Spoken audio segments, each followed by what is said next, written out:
Hello and welcome back to this Red Factory's Let's Play of Advanced Squad Leader. We're on turn 5 for the Russians, and as always, progress is being made, even if it's slow and sure.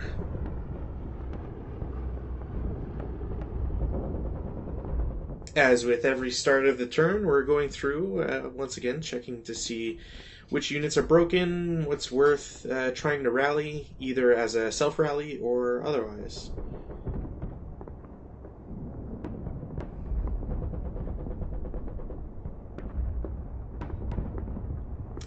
I think personally, I should have done a lot more to get the. There's one squad over on the left side that has an anti-tank rifle. I know I've like talked and bemoaned it before. I probably should have done a lot more to bring that guy specifically back into the fight, or at least try to transfer over that anti-tank rifle. Especially now that the Germans have moved up some tanks even closer to the action, it's probably a fair bet to say that it's becoming more and more worth it.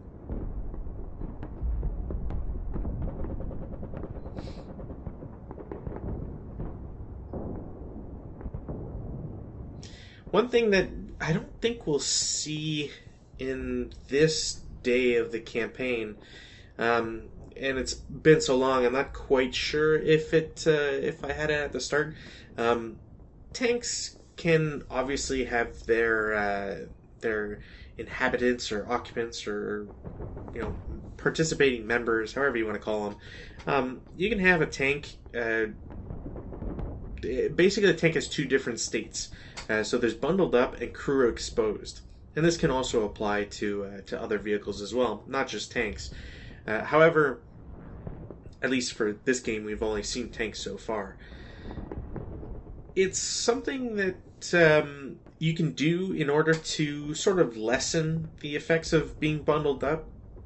Specifically, having that BU or bundled up status provides it's a negative modifier. Well, in advanced squad leader terms, it's a positive modifier to your shots because you're bundled up. You're having a hard time seeing where your shots are landing, and so on and so forth. So with the exposed crew, you have the opportunity to just have an easier time with your shots.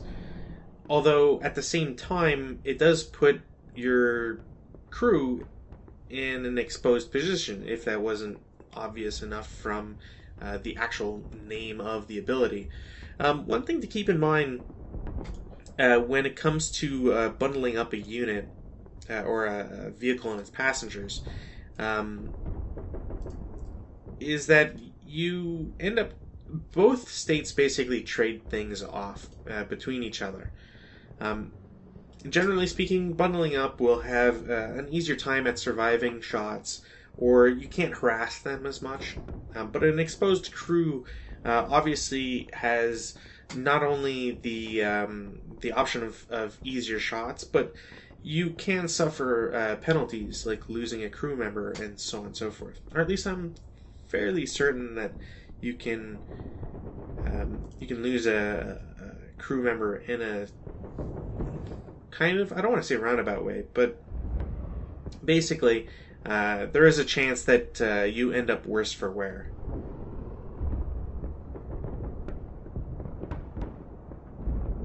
Another thing that's really important, although I don't think specifically in this scenario, just with the timeline it's in, you have to expose your crew to use an anti-air machine gun, and I forget if any of the T-34s or Panzers might have any.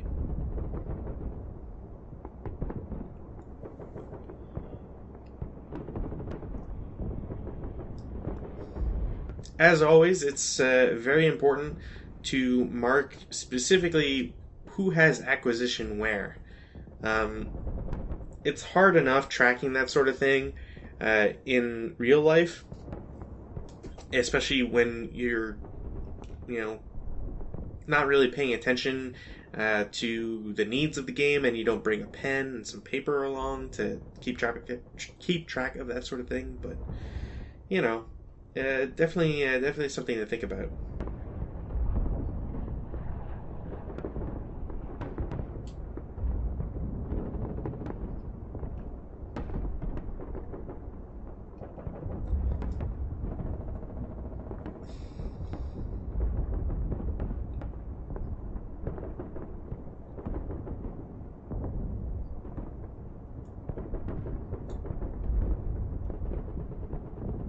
I should probably mention that one of the things that I feel makes Vassal a lot easier to play on, it definitely, like if you're trying to learn ASL, I feel like Vassal is probably the best way to do it.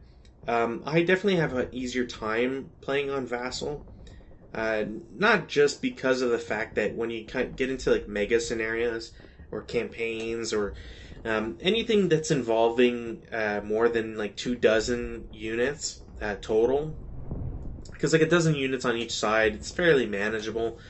You generally don't stack as much with fewer units, just because you still have a lot of ground to cover. It's very rare that a map restricts you to very small distances. But I think the biggest thing really for me is just that I have it's odd. Try looking at a photo from an angle. Like, it doesn't really matter if you're looking at any sort of like a photo on your phone, let's say, at an angle, and then looking at it straight on, and you kind of pick up on things, on certain things, way sooner, or like sometimes at all, otherwise. And I feel like Vassal's kind of like that perfect example. When I'm looking at a map from an angle, I kind of sometimes you just don't really pay attention to what's behind the main line of defense. It's kind of more of an afterthought sometimes. I also have just the issue of like, I don't know. I feel like I get a better idea of the overall picture looking at a top-down image of the board rather than from any sort of angle otherwise.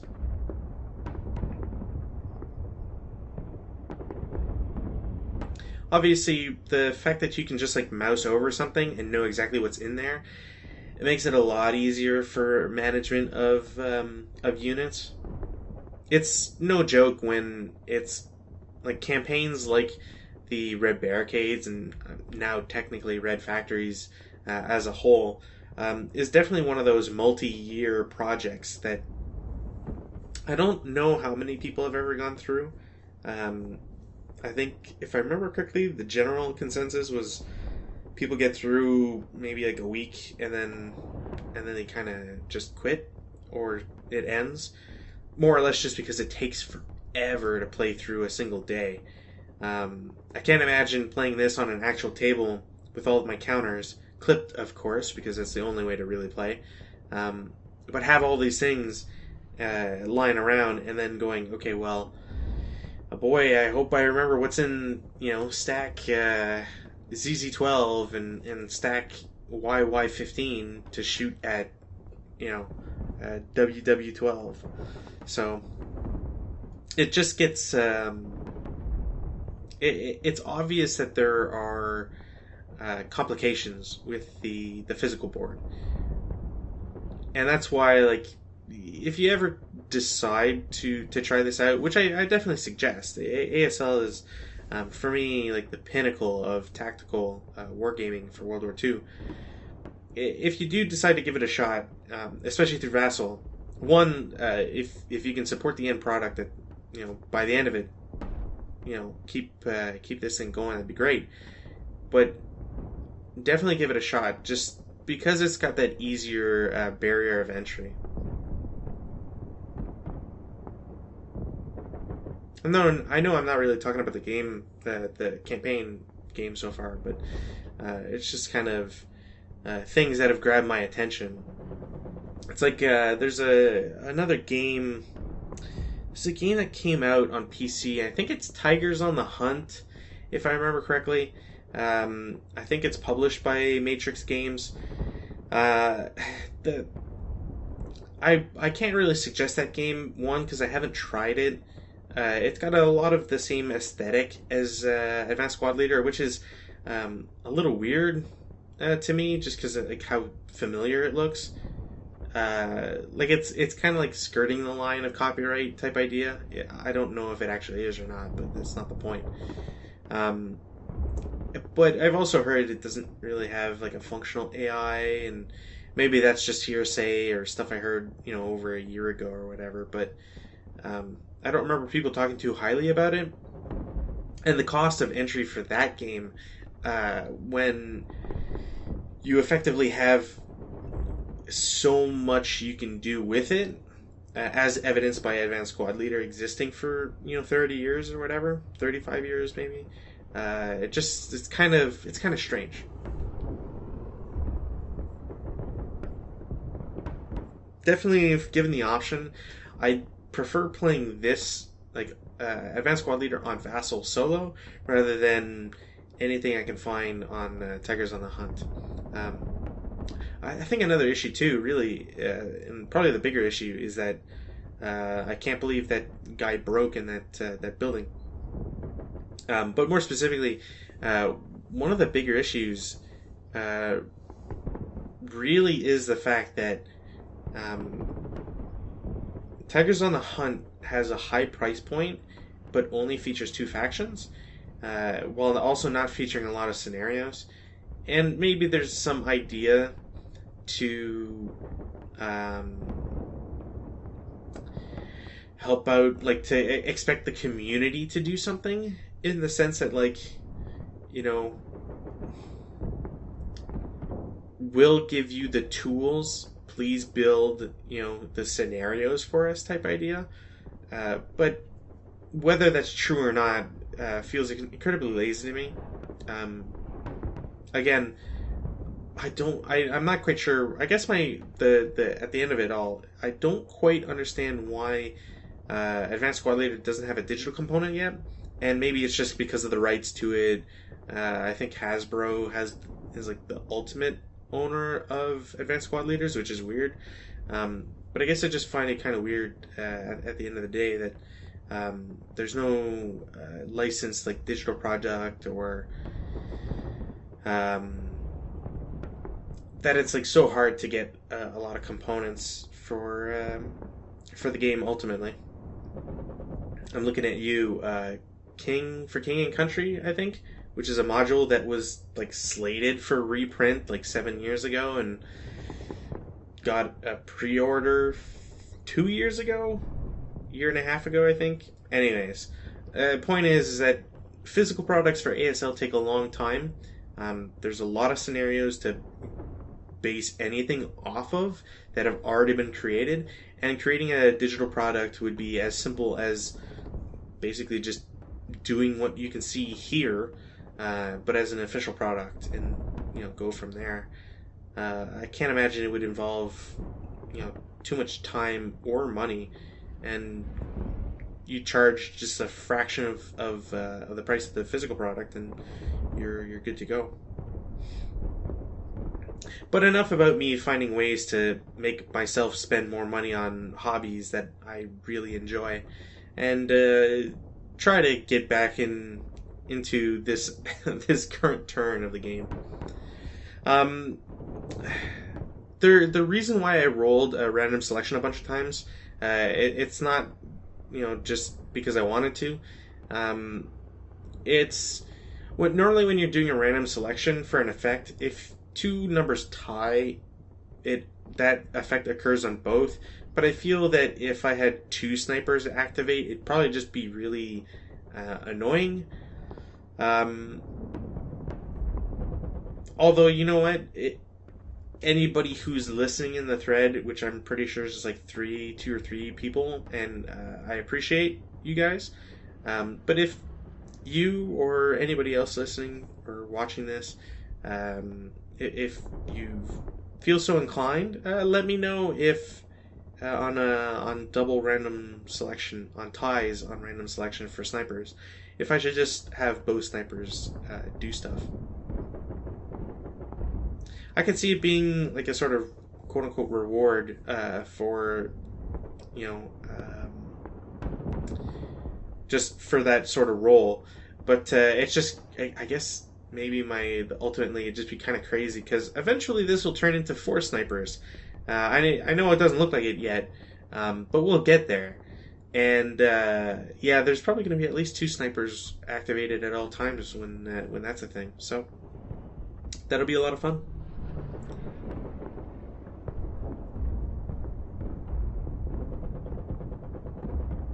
The main reason I'm spreading out my forces with the Russians on that northern sector that they're on is basically to try and fill out as many stone locations as possible.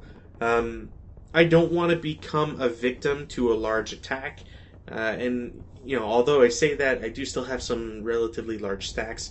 I'm looking at U, I8, and H8. I kind of wish they were smaller, but right now they're kind of serving as as the barrier of entry, so to speak, into that entire area. And I'm already the Germans are already progressing well enough on stone locations that I kind of don't want to risk it.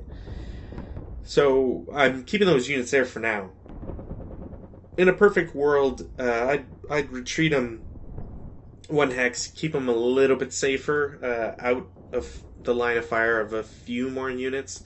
But again, since I can't do that, I'm trying to spread units out a little bit more just to try and do something like that.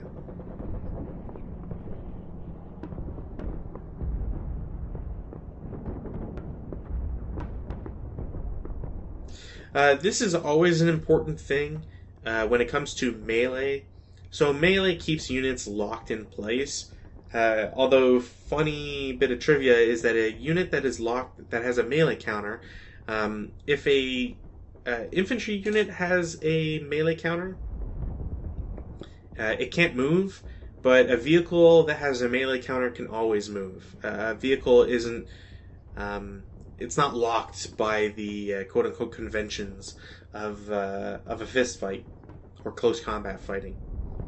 And this is also the bug. I have to point that out to somebody over on GameSquad.com, I think it is, because it's just an annoying bug that I don't think should ever occur.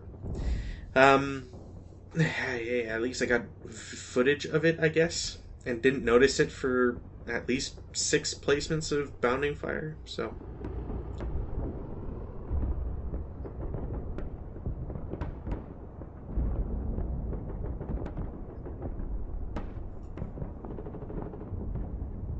Another thing I think I forgot or failed to do was have a unit in that fortified building pick up a machine gun again. It's a minor thing, but I tend to forget about it. Same thing with transfers of support weapons. During the rally phase, I believe you're allowed to recover support weapons. So all you have to do is roll a 6-sided dice. If you get anything but a 6, you can pick something up.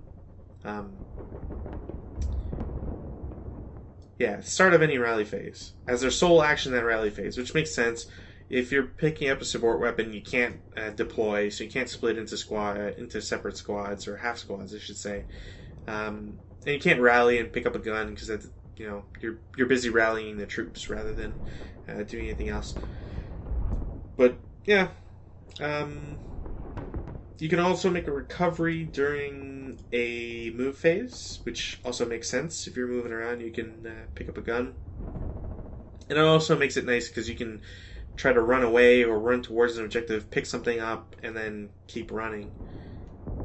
The only thing to keep in mind is that while doing that in the move phase, it does cost 1 extra move factor, so that move factor does count towards available shots being made against your unit. So something to remember, and hopefully expect your opponent to forget.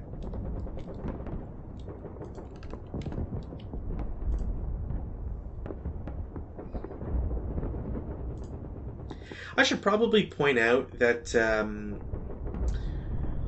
The roadblock on the right side was more or less just there because I wanted to force I just caught myself trying to scroll up there. Um, I was trying to block the tanks from being able to go around. Um, there's probably not enough space for them to. There's vehicles can bypass and oh, yeah. So this is like the worst thing I think that could have happened for those units in there. A critical hit. I don't think I've actually mentioned critical hits yet. Critical hits are well crazy to say the least. Um, you have to roll snake eyes to get a critical hit. That's first and foremost. The next thing to occur on a critical hit is you're basically doubling. You double the firepower of the weapon that's shot. So in this case, I have a Panzer III H, I believe they are, or Panzer III Ls. Anyways, regardless, they're Panzer IIIs, and we can see that they have a 50 long gun. So instead of a 50 millimeter gun, or like I think a 50 millimeter is 8 firepower, I think. Anyways, you double that. So if it's 8 firepower, it's 16. If it's 6, it's 12, and 4 to 8, etc. So you double the firepower, but not only that, the thing that makes a critical hit even more dangerous is that you flip the terrain effect modifier that applies to that unit. So if you were in a forest, instead of a +1, it's a -1. If you're in a wood building, it's a -2 instead of a +2. And in a stone building, as they are currently in, it is a -3 versus a +3. So 50 millimeter is a 6 firepower, so it's 12, and it's a down 3, as one would call it, fire shot. So I got a 5, it's a 2 morale check, but you subtract 3, so 1, 2, 3, and it's a 2. So we're looking at a 1 KIA. So at this point, you now check to see if for random selection, because you have to determine who gets the elimination. Obviously, I always go top to bottom just to make it easier. Unfortunately, top to bottom means that a leader and a full conscript squad are eliminated completely. There's no saving dice. There's no saving roll on those. Another thing that makes KIA results deadly, which we've already seen before, is that they automatically break everybody in that hex. At least that suffers the attack. I'm probably missing this. I should be making an extra roll for both of those squads, but I don't think I will do so.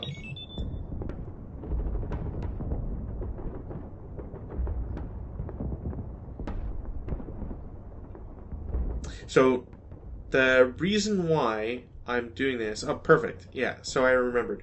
So the reason why I'm doing these morale checks is because when a leader is eliminated, and I'm pretty sure I've mentioned this before as well, but hey, handy reminders. When a leader is eliminated, you must automatically perform a leader loss morale check. A leader is usually somebody very important. It's somebody that your men look up to. Somebody could be treated as a war hero, that sort of thing. They're usually very notable people, as evidenced by the fact that you always know your team leader, but not everybody in the team knows each other, so to speak.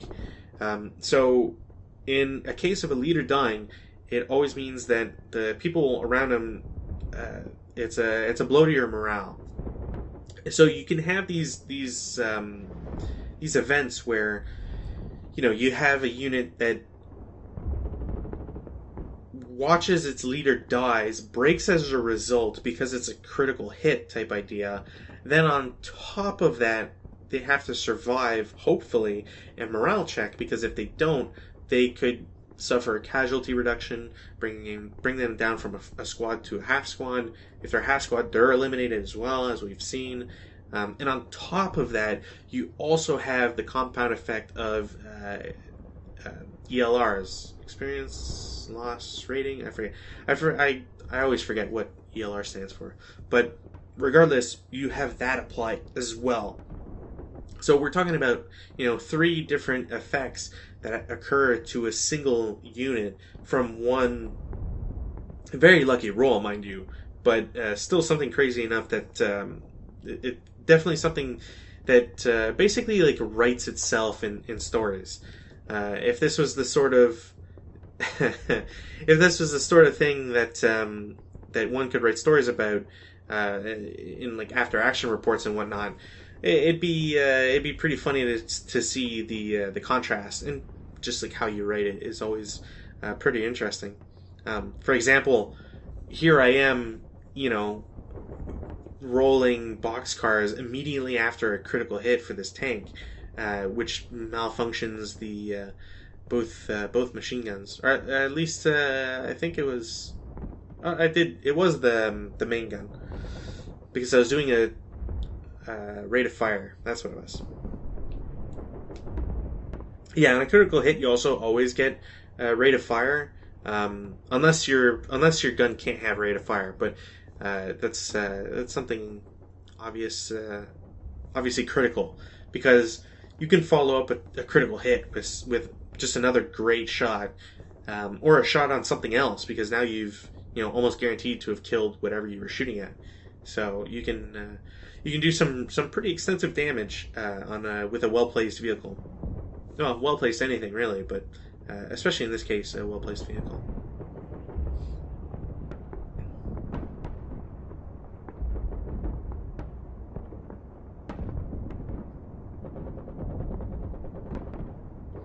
This was pretty lucky on my part.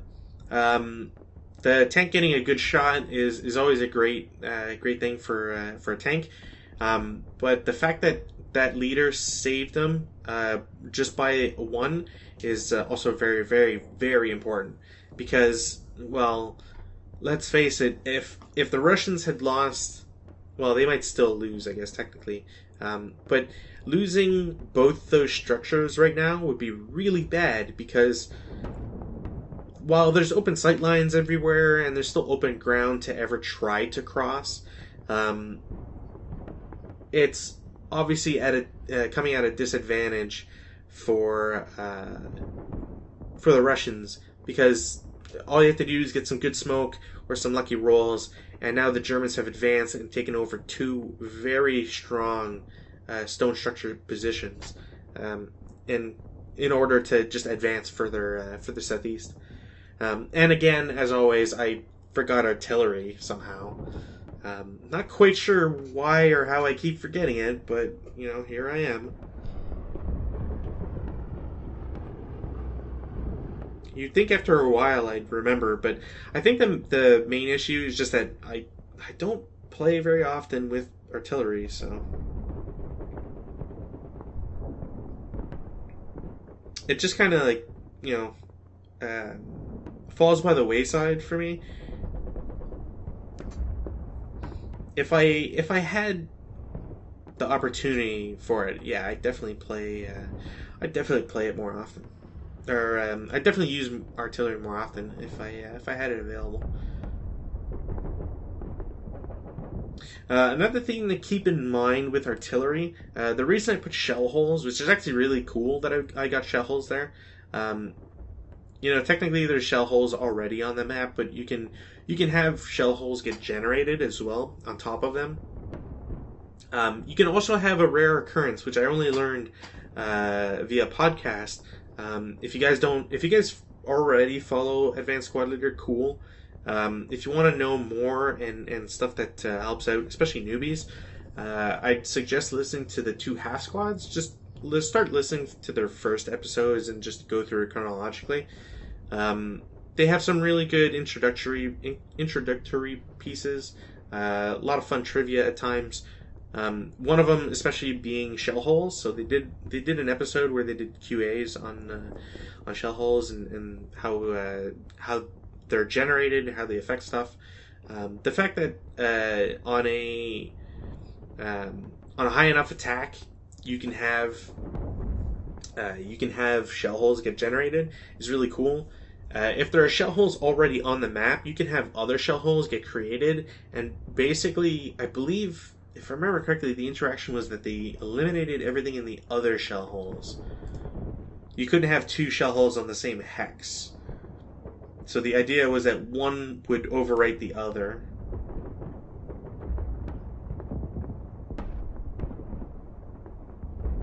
Yeah, so looking at the terrain page for it, it states shell holes are represented by brown splotch marks with a dark brown core, which we can see. Shell holes can be created to a maximum of 1 per hex during play by placing a shell hole counter in open ground, orchard, brush, or grain field immediately after original KIA result during a prep fire phase or a defensive fire phase. Resolution of a concentrated HE fire for effect or aerial bomb rocket attack of over 150 millimeters. So the only reason I got to place a shell hole counter was because I got a critical hit with the artillery. Excuse me. Ugh, stifled 2 sneezes there. So yeah, because I got a critical hit, it means that my 80 millimeter mortars turn into 160 millimeters, which is over the 150 millimeter requirement. And a critical hit is almost always going to generate a KIA, just because of the nature of it. This was a really unlucky shot for the Russians. Unless I'm in an advanced fire phase, I'm pretty sure that's not the case. Yeah, really unlucky, and another dead unit when I was hoping to overwhelm the Germans at this point at that specific location. Basically my idea was if I can eliminate those 2 units, I can move into that building, or at least clear it so it makes it harder for the Germans to come back down south. And eliminating that spot helps me with the melee that's going on to the northeast of it, right across the road. Because, well, if I can eliminate that stone structure anchor point, we'll call it, then it just makes the defensive line that much easier to work with. Getting back to the shell hole thing, though, so if you happen to place a shell hole counter, it states that such placement removes all entrenchment counters in that hex, although not necessarily their contents, even if the hex already has a shell hole in it. So the idea is that, let's say there are trenches, the attack is so strong, or the weapons being dropped are so large, so massive, that they're effectively destroying all of the other holes being dug in the ground, foxholes, trenches, anti-tank ditches, that sort of thing, and is replacing them with shell holes. Also, yeah, this is like the 4th time I get critical hits. Critical hits or critical attacks with the Germans. It's a little crazy at this point.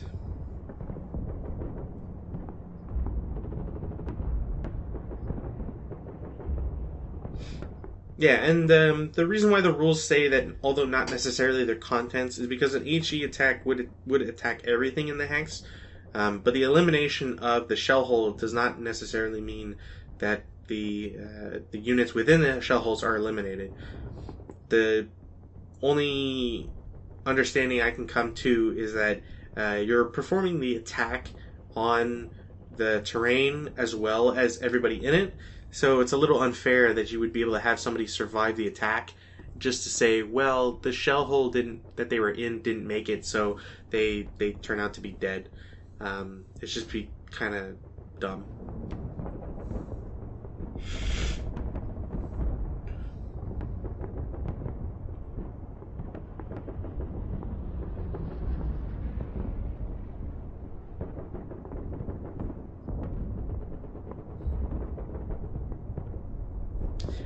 And unfortunately for me, the mortar that got the critical hit it's just ever so slightly not strong enough to do something. I mean, it definitely helps that the Russian unit got a good roll for its morale check, but still.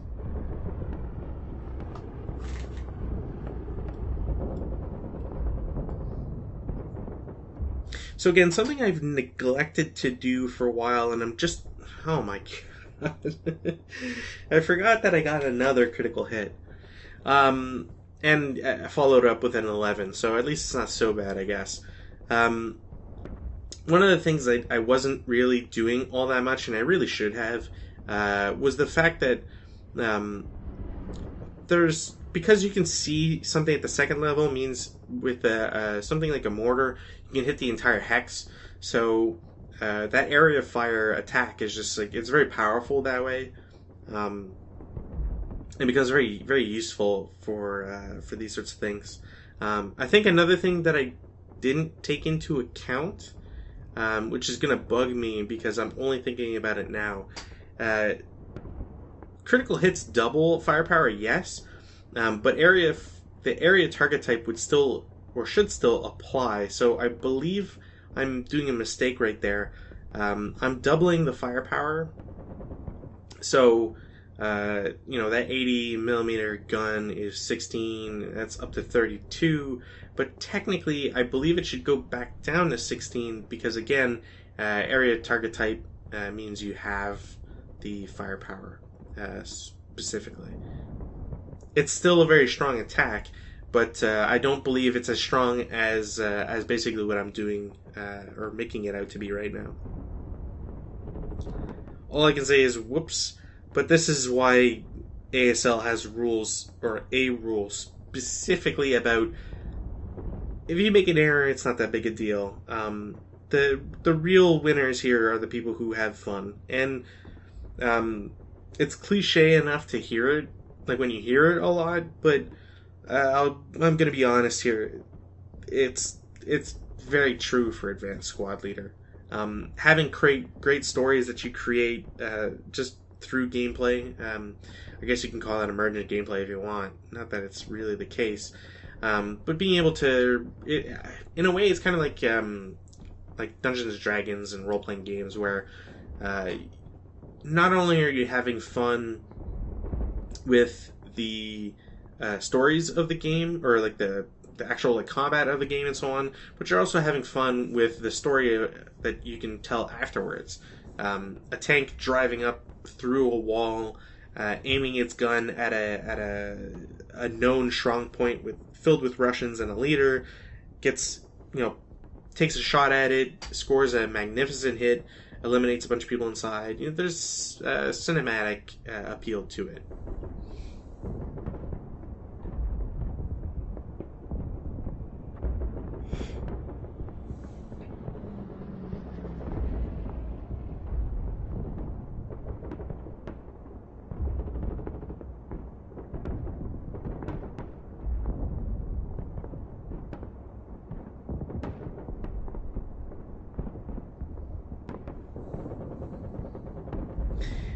Well, finally, the German onslaught has stopped. And it means that the Russians can resume their own attempts at eliminating their foes. Sadly, there's only so much you can do when it comes to advancing fire. Just because of you're already having your firepower, so you're already at a quote-unquote disadvantage. Obviously, the closer you are to your opponent, the better that is. But still, there's an inherent problem with using advanced firepower. Or advancing fire, I should say.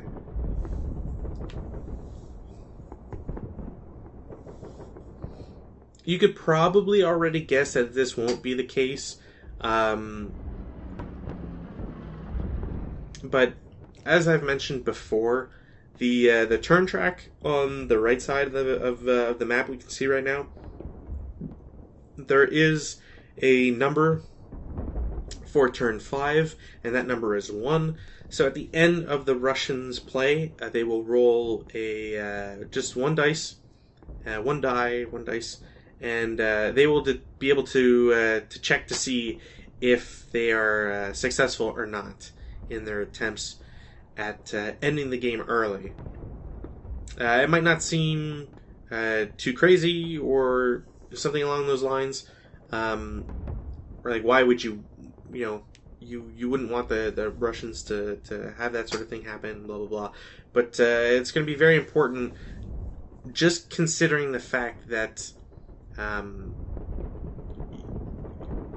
I could kill the game right now with a lucky roll.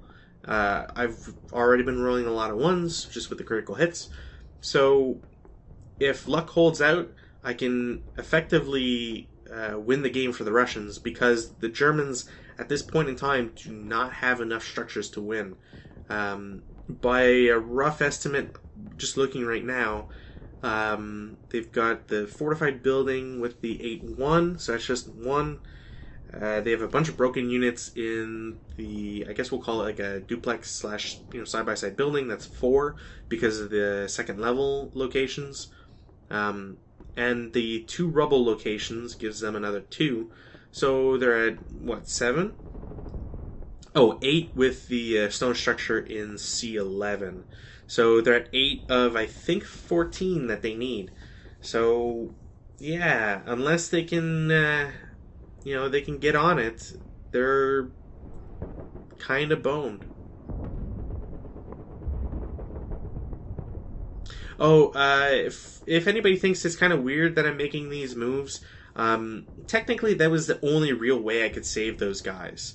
First and foremost, having those broken units go back up to the second level was not going to work. I tried it before, it failed, and it almost cost a really good leader for the Russians. I can't route those guys up into J5, because technically that brings them closer to the stack in J3, which they do have line of sight on. And if you have line of sight, you can't route towards an enemy armed unit. So the only legal path was J6. I7 would have been adjacent to them, so couldn't do that. I guess technically maybe not, because of the whole way the trench works, but honestly, I wasn't about to check that, and fairly confident that it would have ended in disaster. So the better play in my mind was going to J6, and then I could go anywhere if they survived. Just the way that line of sights work. If not, I could have gone to J7, and then they're fine there, and they can start moving around.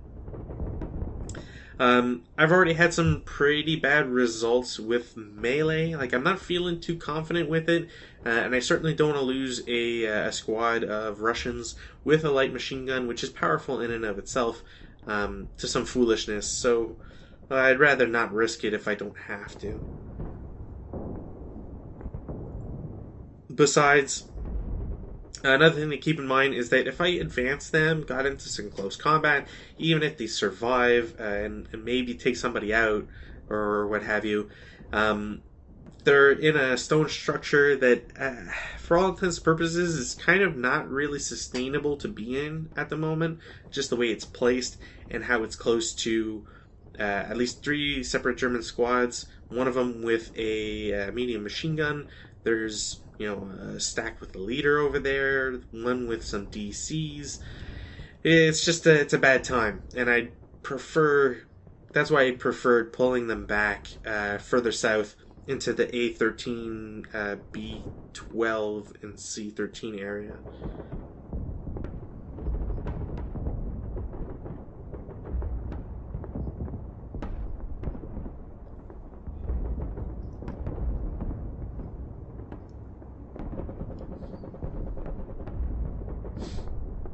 So close combat phase, there's only one real attack that can happen. There's a 548 versus a 447, and there's also the 426, which can jump in. And sadly, because it's pinned, it only provides half, so it's a 6 versus 5, which is still 1-1. And the Germans are operating on a 1-1 basis as well. Now 7 sadly does not get me to where I need to be, so the pin will come off because it's the end of the turn, and now all 3 of those units are stuck in melee. There should be a pretty cool interaction with them next video. If not next video, then maybe the one after that. and a 6 means that, sadly for the Russians, combat and gameplay continue. As always, thanks for watching, and I'll see you in the next one.